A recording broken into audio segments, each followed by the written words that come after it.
Продолжаем эфир нашего телеканала новостями к этому часу. И коротко о главных темах. Первый случай заболевания коронавирусом зафиксирован в Хангаласском районе Якутии. Линчане не стали отменять своих планов на свадьбы, дни рождения и перенесли торжества в онлайн. Неожиданный гость удивил жителей арктического поселка Чукурдах. Там нашли утку, которая поселилась в канализации.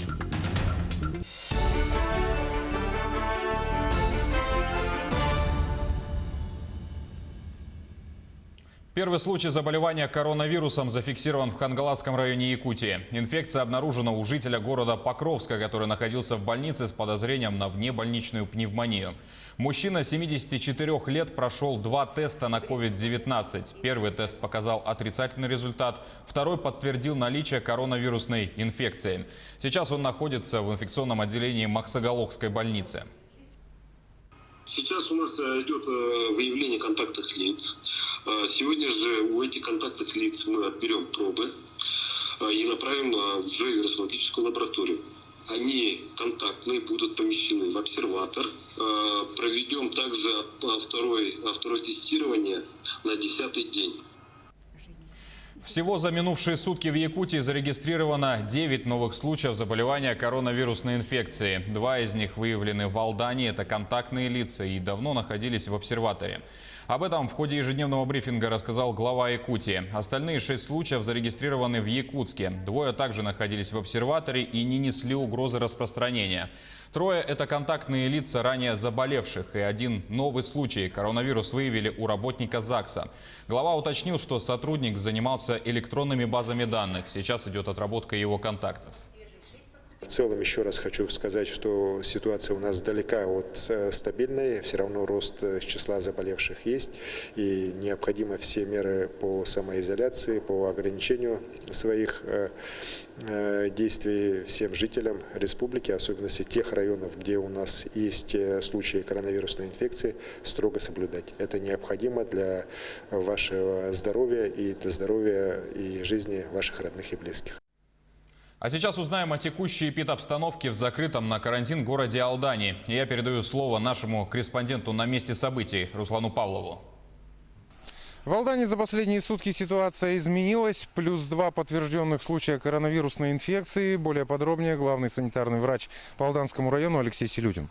Действительно, у нас прибавилось количество заболевших на 2 человека. Всего заболевших на территории города Алдан составляет 45 человек. Эти 2 людей находились в обсерваторе, где у них состояние здоровья изменилось, поднялась температура. Они были переведены в провизорное отделение. После проведения лабораторных исследований они переведены в инфекционное отделение.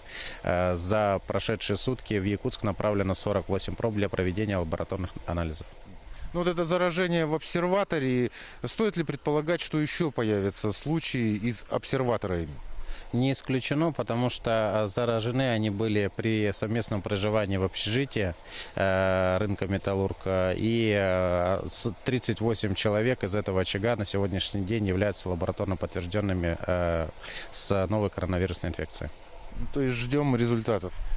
Продолжаем наблюдать за состоянием их здоровья. При ухудшении, соответственно, мы будем проводить определенные мероприятия. И всем, кто с этого очага был изъят, им продлен карантин на 14 дней. Ну, такая ситуация в Алдане. Мы следим за развитием событий.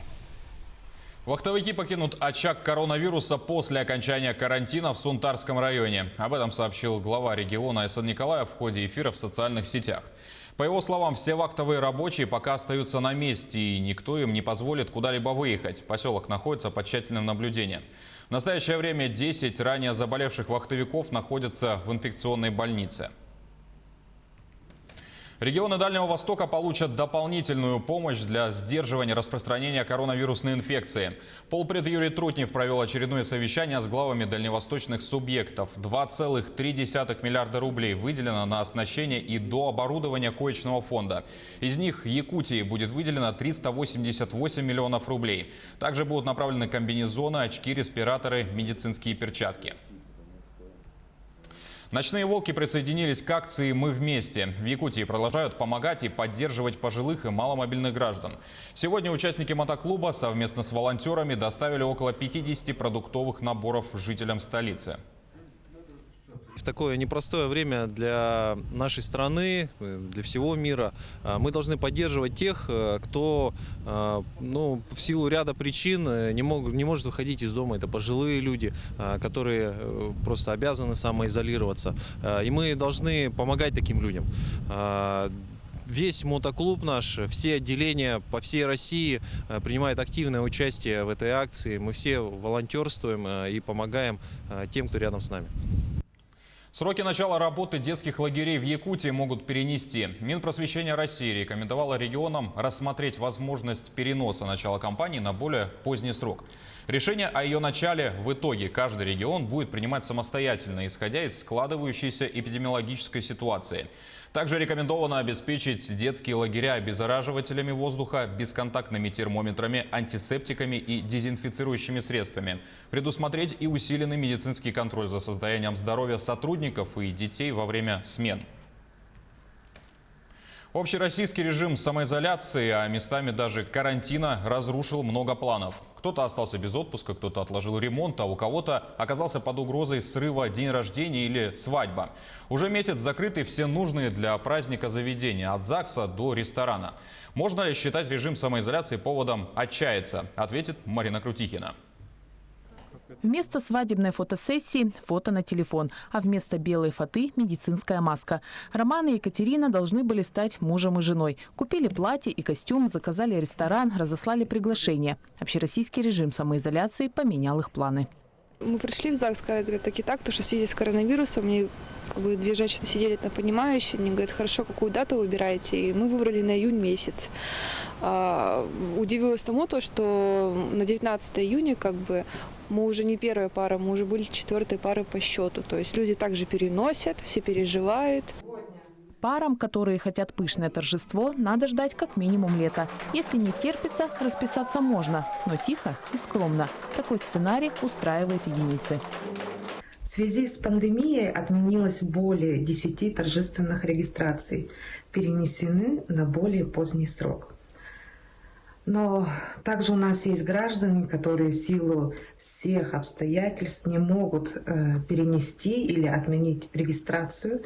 Поэтому во время самоизоляции на регистрацию допускаются только жених и невеста. Есть и другие праздники, например, день рождения. У апрельских виновников торжества они схожи между собой. Если готовилась пышная вечеринка, пришлось отменить. Все посиделки домашнего формата. И ведь многие отмечают, даже с гостями, но на расстоянии. С днем рождения! 19 апреля, в самый разгар пандемии, мне исполнилось 25 лет. И я, конечно, отмечала его дома, одна. Но благодаря видеосвязи, вообще интернету, я себя не чувствовала одиноко в этот день, потому что меня поздравляли все мои друзья, коллеги, родственники, ученики, и это было очень приятно.